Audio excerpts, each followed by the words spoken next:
Hi there, I'm Mrs. Benson, the math coach at your school, and this video is 4 ways to multiply decimals. You are going to need something to write on and something to write with during this video. If you don't have those materials, please pause, collect your things, and then unpause when you are ready to start.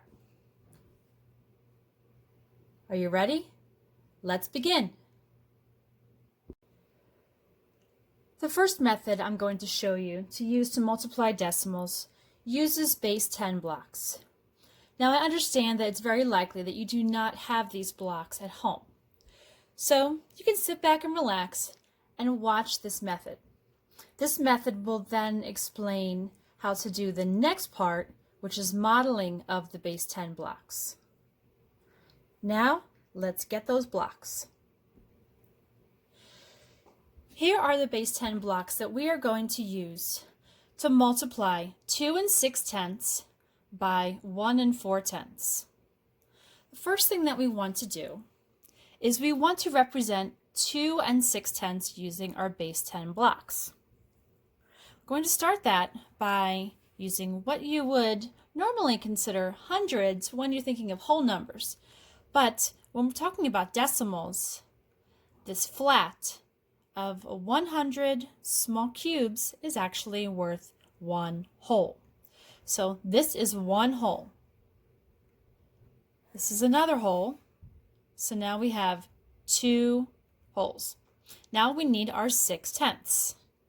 Here are our tens, or our longs. We're going to represent for our tenths. So 1, 2, 3, 4,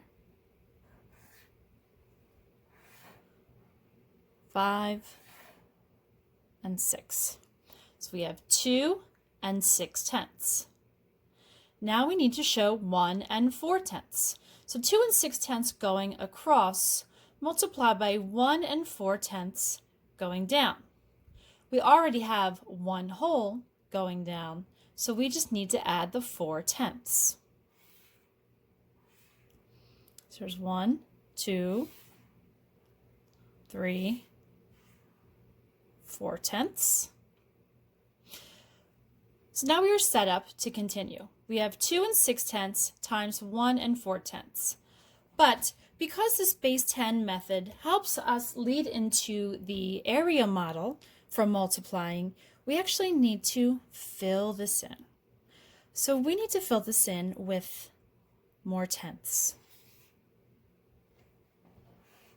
So we have 1 4/10, 1 4/10.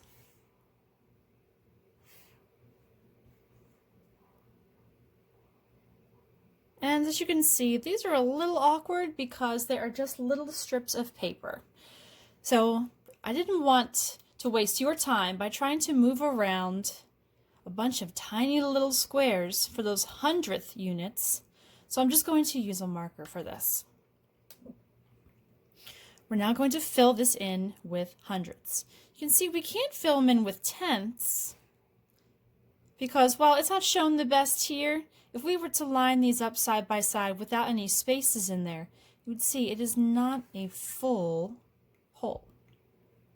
So when we multiply these together, oops, sorry there. So here,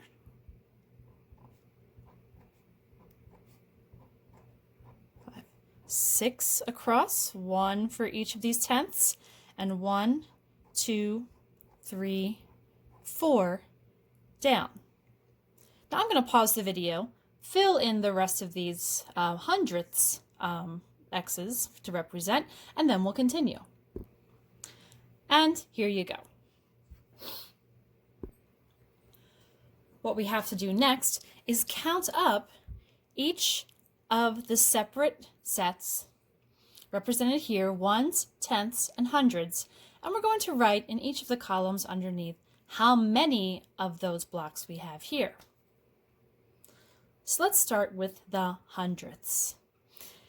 Now I could count these one by one, but I know if I have 1, 2, 3, 4, 5, 6 times 1, 2, 3, 4, we have a 6 by 4 array.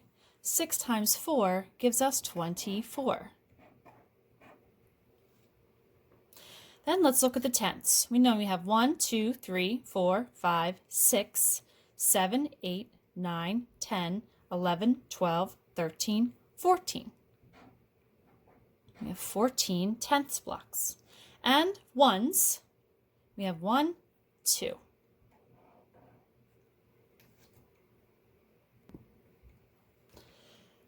Now I'm going to put a decimal right here, separating the ones and the tenths. But then I notice that something looks odd. Do you see something that looks odd? Right, we have 14 tenths and 24 hundredths. We can't have that. So we are going to trade up. Do you remember when we used to trade our ones or our tens to make larger numbers? Well, we're going to do that now. So with our hundredths, with my tens, I have, this is 8, 9, 10, and 8, 9, 10. I actually have 2 tens here. That takes away 20 of my hundredths. So now instead of 24 hundredths, I have 4 hundredths. And those 20 over here now become tenths. So I now have 2 more tenths. So now I have 14 tenths and 2 tenths, which would give me 16 tenths. But I can't have that. So I will take 10 away to leave 6 behind. And that 10 would bring 1 ones over here. So to represent, and if I were to trade all of these blocks out, I would then now have only 4 of these small hundredths, 6 of these blue tenths, and I would have 3 of these hundredths, right? Because 2 plus 1 equals 3. So I'm going to bring down these numbers. I'm going to bring down that decimal point. 3 ones, 6 tenths, and 4 hundredths. So 2 and 6 tenths times 1 and 4 tenths equals 3 and 64 hundredths. Now we're going to do the same expression, 2 and 6 tenths times 1 and 4 tenths, but I'm going to show you using a model of those base 10 blocks that you can draw out if you don't have access to your own base 10 blocks. So now is the time where you can start working along with me. So I have a rectangle just loosely sketched, and I have decomposed the two decimals to 2 and 6 tenths and 1 and 4 tenths. Remember, decomposing means to break apart. So when I look at 2, I think, okay, I need to show 2.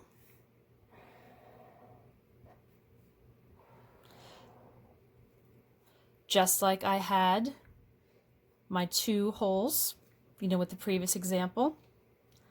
And then 6 tenths. 1, 2, 3, 4, 5, and 6. Okay, I know this doesn't have to be perfect. So I have 2 and 6 tenths. Now I have 4 tenths remaining. So 1, 2, 3 lines, and I have 1, 2, 3, 4 tenths. 4 tenths here, 4 tenths here, and then to represent those hundredths, I just extend those lines down from my first set of 6 tenths.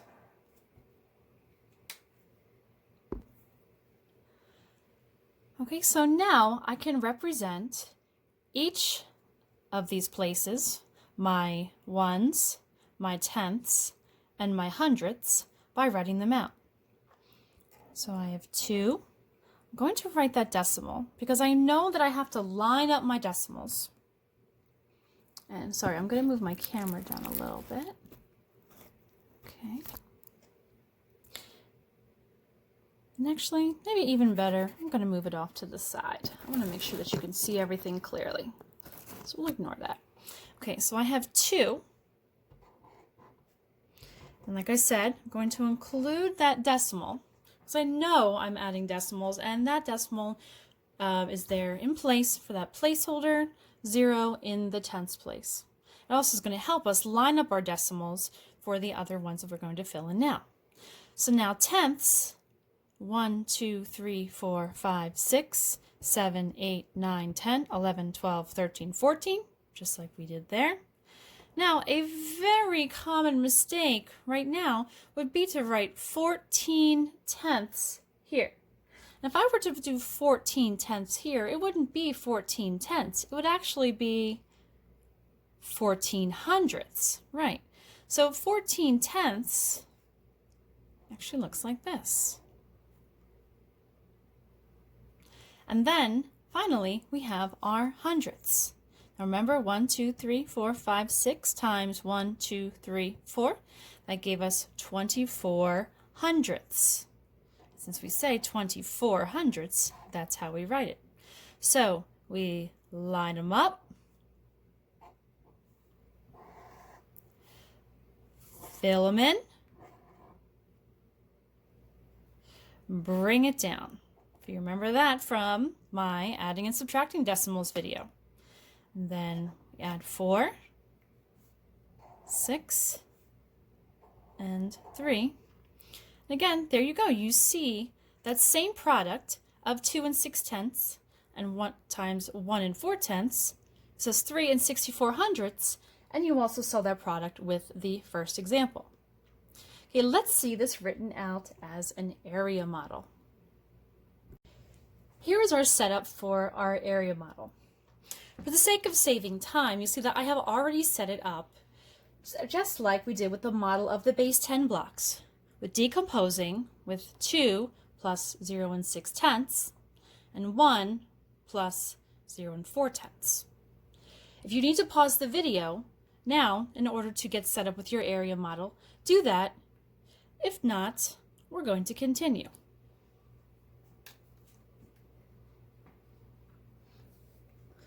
So now I'm looking at this as I'm going to multiply, just like when I would use a multiplication table, going across the row, down the column, until I find the number in which I want to multiply.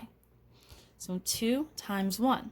So this would be 2 times 1. And here we have 1 times 6 tenths. Here, 2 times 4 tenths, and 6 tenths times 4 tenths.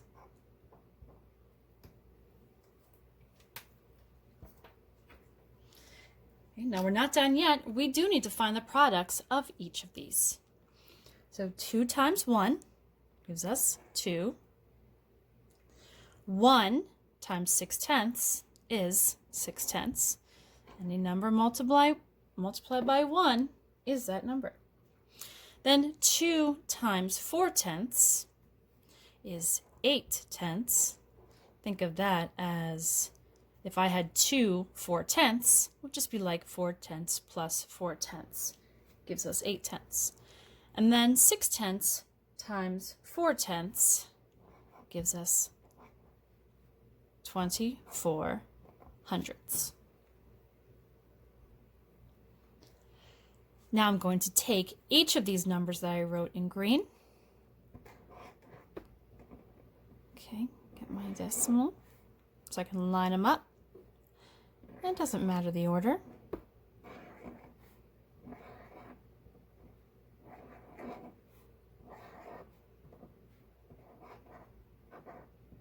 Okay, I lined them up. Fill it in. Bring it down. Then as you can see here, 8 and 2 make 10, 6 is 16, carry the 1, 3, and as you can see, the product here is the same that you saw with the other two examples, 3 and 64/100ths. Our last example is using the standard algorithm, written as you see here. Now, the way I'm going to show you the standard algorithm may or may not be something that you are familiar with, but I will explain it as we go. I like to do partial products. I like to look at each of the different place values and multiply them. So I'm looking at the two smaller place values, my tenths. So my tenths times my tenths. Now, watch what I'm doing because I'm actually not going to use the decimal yet. We're not going to worry about that until the end with this particular approach to the standard algorithm. I'm just going to look at this as 4 times 6. Okay, so that's using 4 times 6.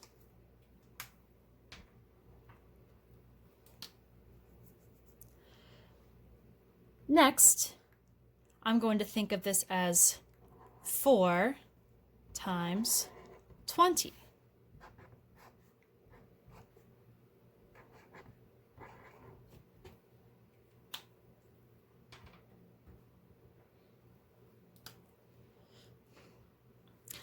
Next, this isn't 1. Think of this as 10 times 6. And this approach can be used with just regular whole numbers without the decimals. And then finally, last combination we haven't done, 10 times 20.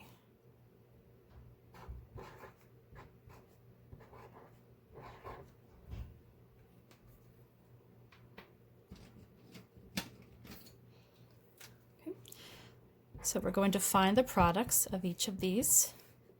So we have 24. 4 times 20 is 80. 10 times 6 is 60. And 10 times 20 is 200.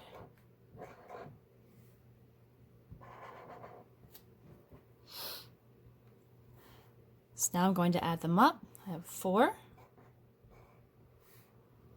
10, 6 makes 16, and 3. Oh, those numbers look familiar. So I'm going to bring them over here.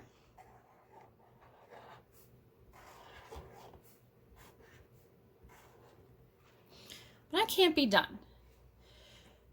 If I'm checking the reasonableness of my answer, right here, as it's written, 364. And I think to myself, well, 2 and 6/10 times 1 and 4/10, it shouldn't make sense to you that 364 is your product. We need to bring that decimal in. But where? A common mistake is right here. What we need to do is that we need to count the number of digits to the right of the decimal. So, in our factors. These are our two factors here. So we have 1 and 2. So we go start here, because right now 364, that decimal would be invisible right here. We would think 1, 2. There's where your decimal would go. So there's another way, your fourth way, to see how to multiply decimals. And I threw in that little twist there with the partial products for your standard algorithm. I want to thank you so much for spending some time with me and watching this video. If you have any questions, please reach out to your math teacher, or you can email me at the email address shown on the screen. We're all here to help you, and we want you to do your best.